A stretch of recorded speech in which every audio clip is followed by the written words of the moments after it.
如果想要吸引到一份更加好嘅工作，或者係任何比你目前擁有嘅一切更好嘅事物，最重要嘅係要了解吸引力法則如何運作。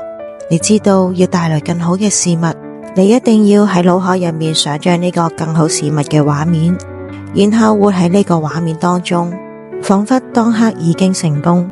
但你亦都應該知道，舉例嚟講，如果你抱怨目前嘅工作，並且持續聚焦喺負面嘅事物上，你絕對唔會為自己帶來更好嘅工作。你一定要喺目前嘅工作中尋找到可以感謝嘅事物，而你找到每一件可以感謝嘅事，都喺度幫你帶來更好嘅工作。而呢一個方法先係真正操作吸引力法則。觀察某人嘅座駕，你會知道車主嘅某一啲事件。如果架車係非常乾淨同靚麗，證明車主好感謝呢一架車。如果架車係非常污糟邋遢，表示呢一架車並未得到車主嘅感謝。一個車主可以吸引到更好嘅車，而另一個車主則會吸引到比較差嘅車。而座駕只係一個例子。當我哋對擁有嘅事物抱持感恩之情，就即係聰明地使用吸引力法則。喺應用吸引力法則上，我哋對任何嘅事情，包括係死物，都懷住感恩之情的話，一切美好豐盛嘅生活會隨之而嚟。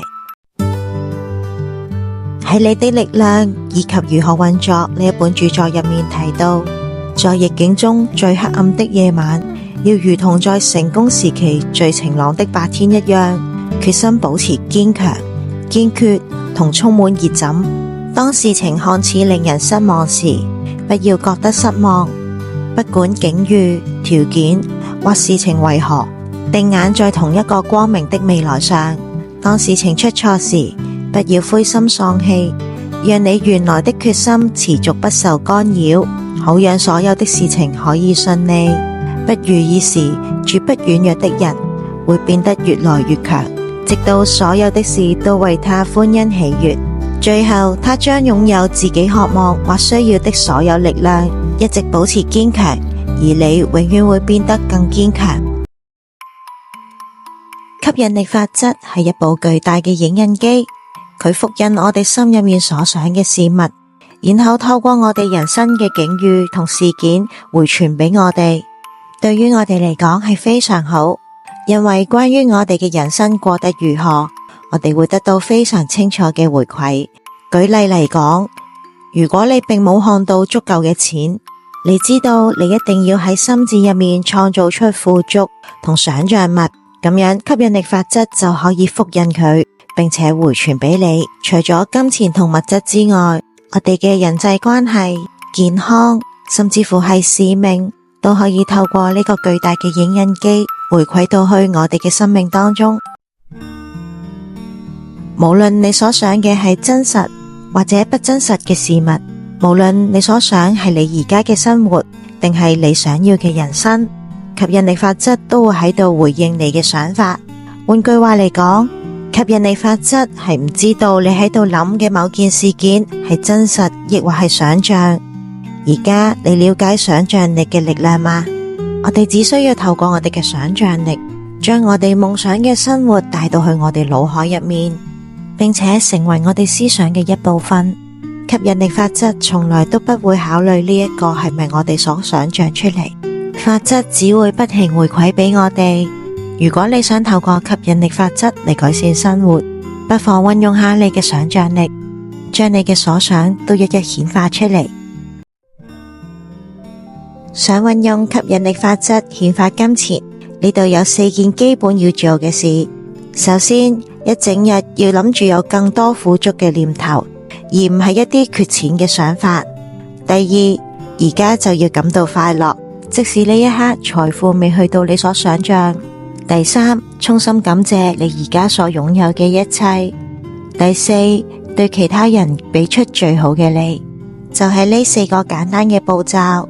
如果你好想擁有金錢同富足嘅生活，不妨試下咁樣做，慢慢你就會感受到你嘅生活變得富足。祝願大家有理想豐盛嘅人生。吸引力法則從來不會讓任何人失望，所以亦都唔會讓你失望。法則從來唔會有失誤，當事物不如所期待嘅樣子出現時，總係因為我哋冇正確地使用呢一個法則。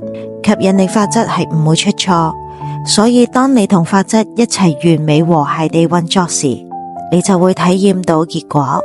當我哋思想正面，內心可以保持平靜，而頻率亦都同宇宙對齊嘅時候，你內心想要嘅一切都會慢慢出現喺你面前，慢慢一一地實現。